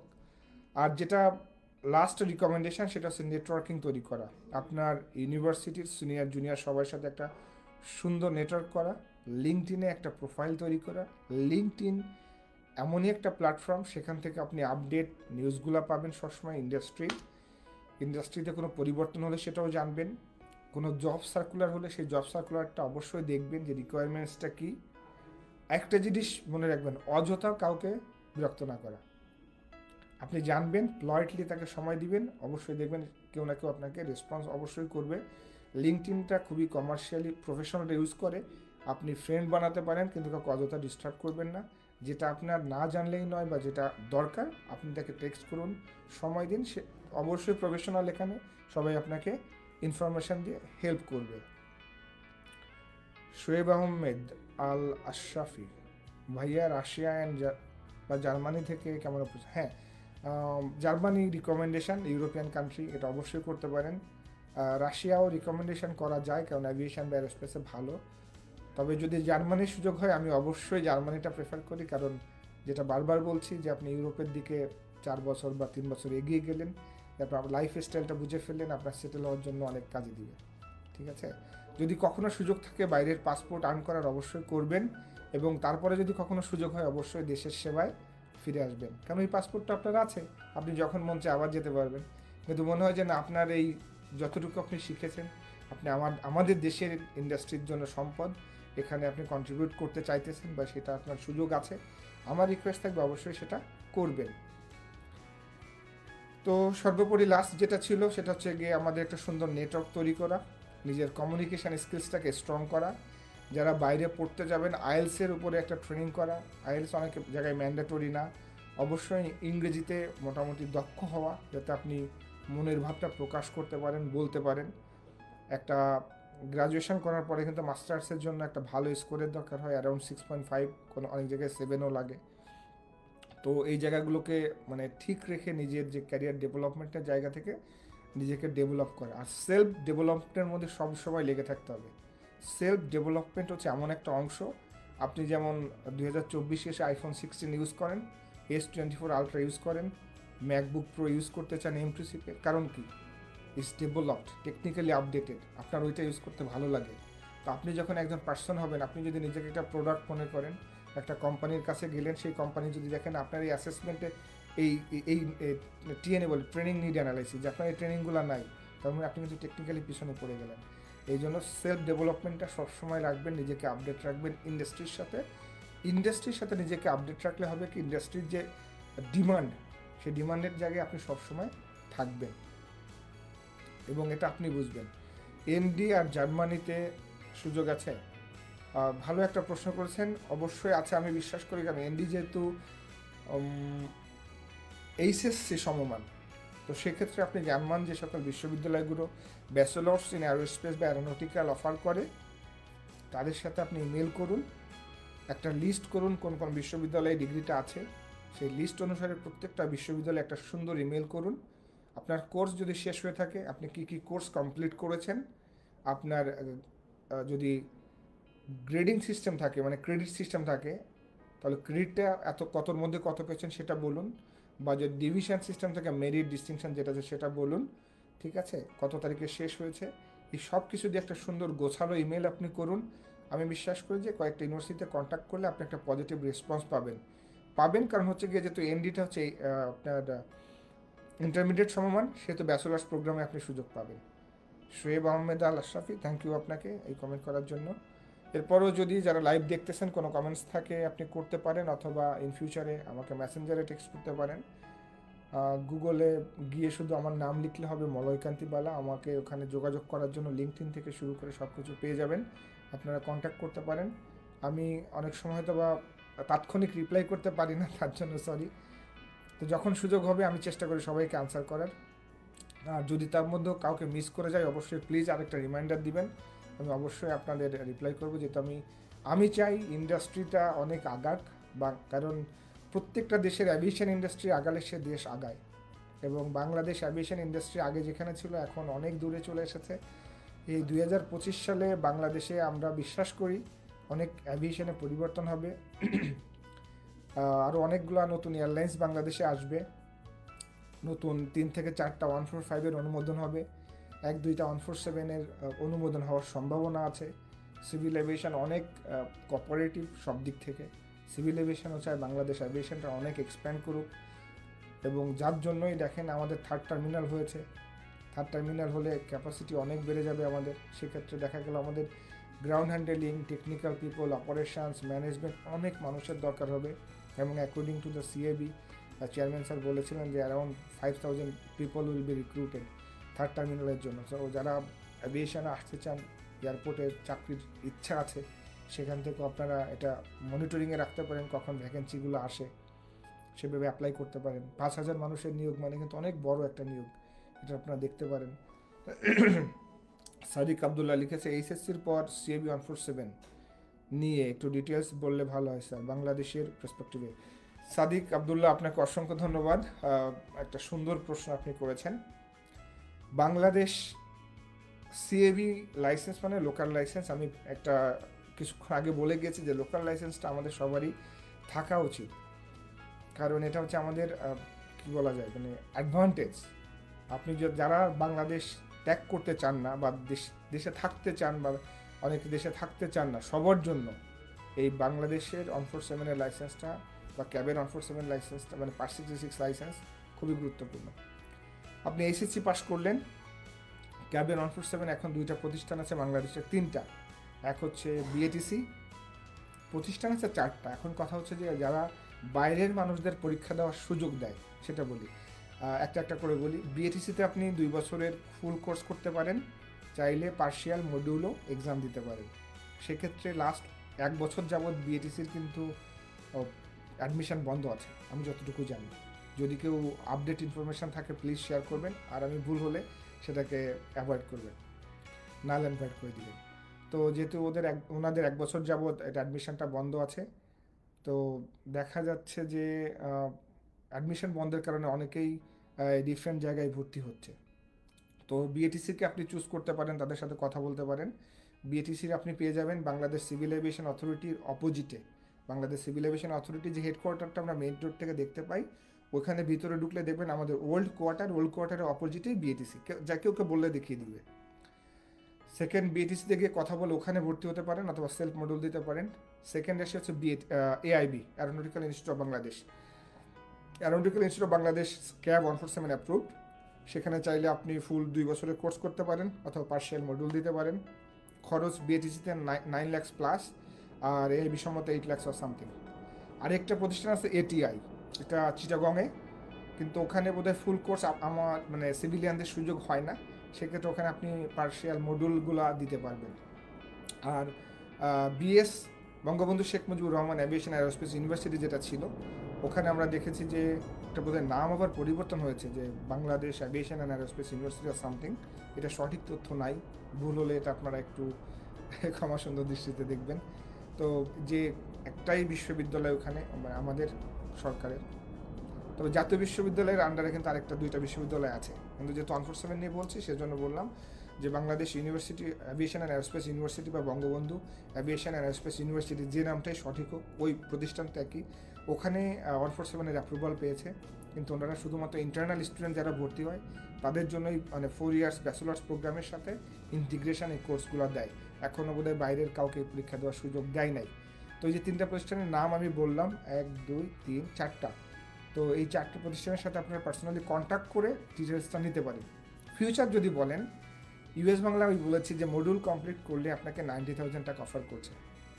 দেখেন, পর্যাপ্ত ম্যান পাওয়ার তৈরি হচ্ছে না বিধায় ইউএস বাংলা কিন্তু অনেক মানুষকে ঠাকুর ইনস্টিটিউট অফ ইন্ডিয়াতে পাঠিয়েছে ট্রেনিং করার জন্য, এবং এটার পরে কিন্তু অনেকেই পার্সোনালি সেখানে ট্রেনিং করতে গিয়েছে। কারণ ইউএস বাংলার যেভাবে ফিলিট এক্সপানশন হচ্ছে, গতকাল দেখলাম যে তাদের 24টা এখন এয়ারক্রাফট, মানে largest private airlines in the Bangladesh, যেখানে হোয়াইট বডি আছে, ন্যারো বডি আছে। তো তাদের যে পরিমাণ ম্যান পাওয়ার দরকার তারা পাচ্ছে না বিধায় কিন্তু তারা নিজেরা বাইরে পাঠিয়েছে ট্রেনিং করানোর জন্য।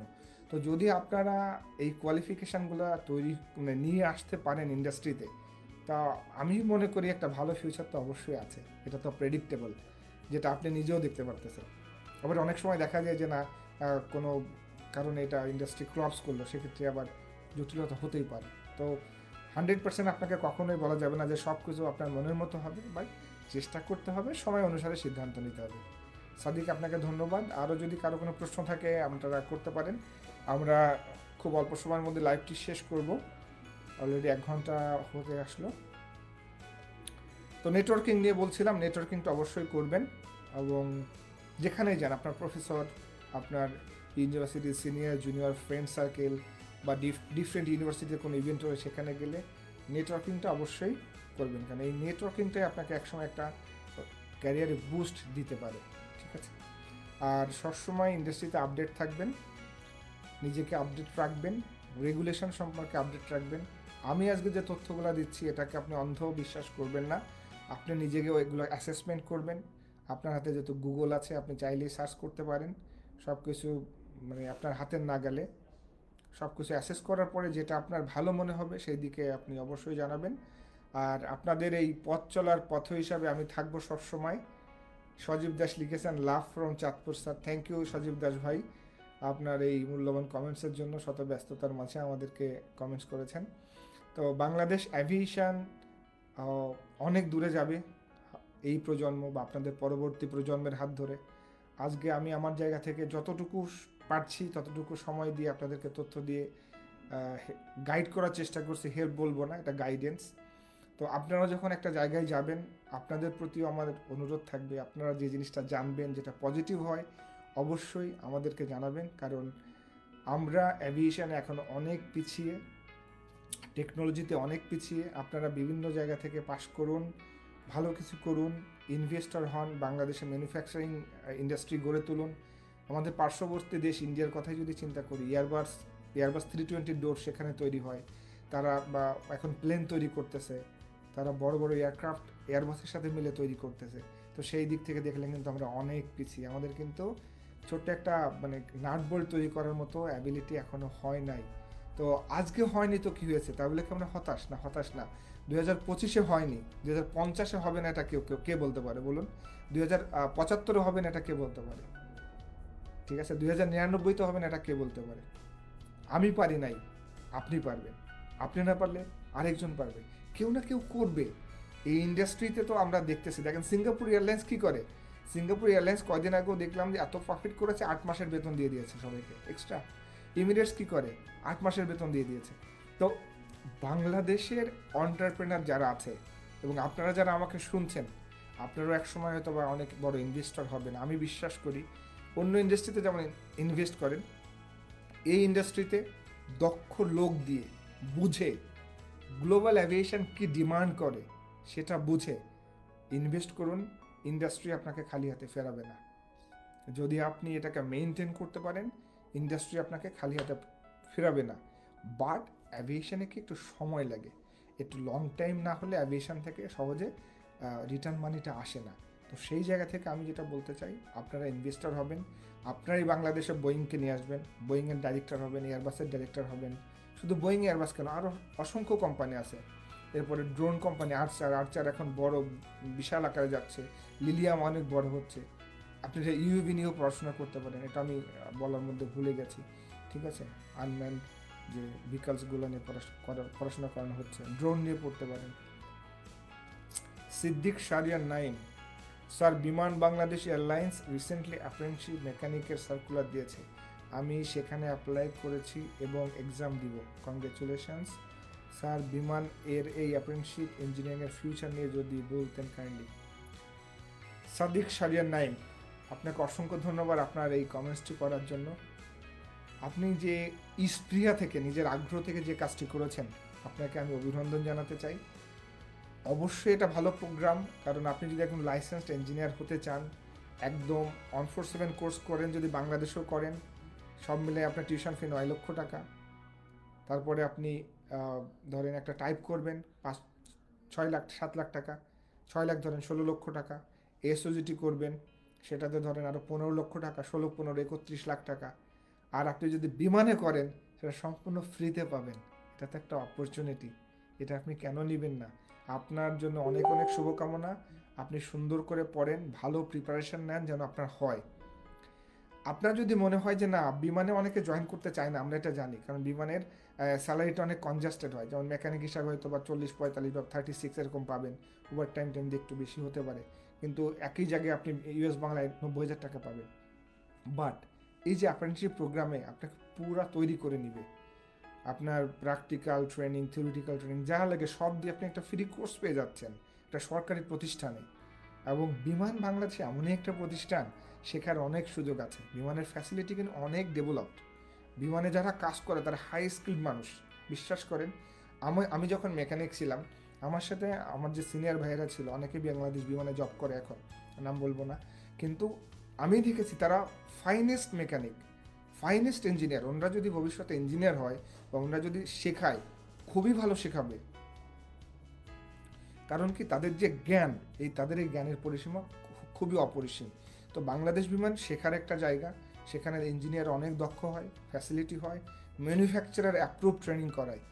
আমরা যেমন, আমার প্রত্যেকটা ট্রেনিং আমি করেছি 147 থেকে, ঠিক আছে। কিন্তু আপনারা যে ট্রেনিং বিমান পাবেন, বিমান থেকে করলে আপনি ম্যানুফ্যাকচারার অ্যাপ্রুভ ট্রেনিং পাবেন। বোয়িংয়ের কোর্স হলে বোয়িং করাবে ডাইরেক্ট, হয় সিঙ্গাপুর না হলে ইউএসএতে। এয়ারবাসের ট্রেনিং করলে ফ্রান্সে করাবে বা অন্য জায়গায় কোনো জায়গায় করাবে। তো এই যে কোর্স আপনারা পাবেন দক্ষ ইনস্ট্রাক্টর থেকে, প্র্যাকটিক্যাল থিওরিটিক্যাল অল ট্রেনিং, এটা আপনাকে একজন দক্ষ ইঞ্জিনিয়ার হওয়ার জন্য সাহায্য করবে। অবশ্যই আমি আপনাকে সাধুবাদ জানাই, আপনি আগ্রহ দিয়ে করেছেন এবং আমি বিশ্বাস করি আপনার সুযোগ হোক, আপনার সুযোগ হলে সেটা অনেক ভালো হবে। এবং আমাদের সবার পক্ষ থেকে আপনাকে অনেক অনেক শুভকামনা। যদি আপনার সুযোগ হয় আমাদেরকে টেক্সট করে জানাবেন, আমরা আবারও আপনাকে কংগ্রেচুলেশন করব। তো 1 ঘন্টা 6 মিনিট হয়ে গেল। আরও যদি কারো কোনো প্রশ্ন থাকে একটু দ্রুত করবেন, 1-2 মিনিটের মধ্যে, মানে 1 ঘন্টা 10-এর মধ্যে আমরা সেশনটা শেষ করতে চাই। আর আজকে একটু আর্লি ছিল তো প্রোগ্রামটা, যার জন্য হয়তো বা একটু অডিয়েন্স কম আছে। বাট যারা পরবর্তীতে লাইভটা দেখবেন, যদি কোনো প্রশ্ন মনে আসে অবশ্যই টেক্সট করবেন, আমি চেষ্টা করব আপনাদেরকে জানানোর। আর জ্ঞান অর্জনে যতই দূরে যান, চেষ্টা করবেন দেশের সেবায় ফিরে আসার জন্য, বা দূর থেকে হলেও আমাদের যে কমিউনিটি থাকে সেখানে আপনারা থাকবেন। আমাদেরকে বাংলাদেশ কীভাবে ডেভেলপ করা যায় এভিয়েশন সেক্টরটা, আপনাদের যদি কারো কোনো মতামত থাকে, ইনভেস্টর থাকে, অবশ্যই জানাবেন। বাংলাদেশে এখন অনেকেই এভিয়েশনে ইনভেস্ট করতে চায়। আর যারা ইনভেস্টর আছেন বা ইনভেস্ট করতে চাচ্ছেন, দক্ষ লোক যারা ডেডিকেশন দিয়ে কাজ করতে চায়, অনেস্টলি দিয়ে কাজ করতে চায়, তাহলে তাদেরকে রিক্রুট করুন, বিশ্বাস রাখুন তাদের উপরে। গ্লোবাল অ্যাভিয়েশন যেভাবে স্ট্যান্ডার্ড ফলো করে তাদেরকে করার সুযোগ দিন, ওপেন হ্যান্ডস দিয়ে কাজ করতে দেন, আপনার বিজনেস অবশ্যই ভালো হবে। আর আমরা বিশ্বাস করি যে লেগে থাকলে সব কিছুই সম্ভব, ব্যবসা বলেন, শিক্ষা বলেন, অধ্যবসায় বলেন।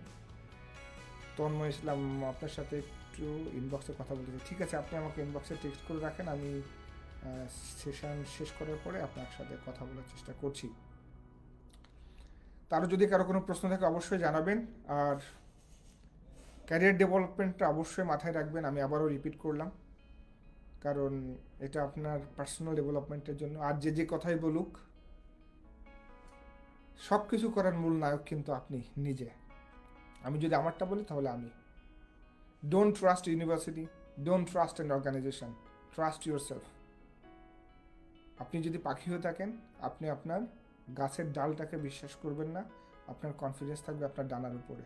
তো আপনি যে শিক্ষাটা শিখবেন সেটা আপনার মধ্যে রাখবেন, যে হ্যাঁ আমি এটা শিখছি, এটা ইন্ডাস্ট্রি রিকোয়ারমেন্টস আছে, ইন্ডাস্ট্রি আমাকে রিকগনাইজভাবে পড়াচ্ছে, আমি এটাকে ইউটিলাইজ করতে পারবো।